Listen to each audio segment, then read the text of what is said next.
kwentuhan lang. May mga couple din talaga na hindi nagse-celebrate ng Valentine's Day. Yung mga importanteng okasyon lang ang mahalaga sa kanila, gaya ng wedding anniversary, birthday, Christmas at New Year. Mas gusto lang nilang magkwentuhan kasi yun din siguro ang love language nila, giving time and attention, which is bihira lang sa ibang mag-asawa kasi sobrang busy palagi.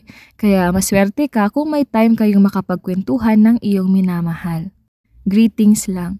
May mga couple din na sapat na sa kanila ang makapag-greet lang ng Happy Valentine's Day, whether sa personal o chat lang, and then balik na sa normal na gawain.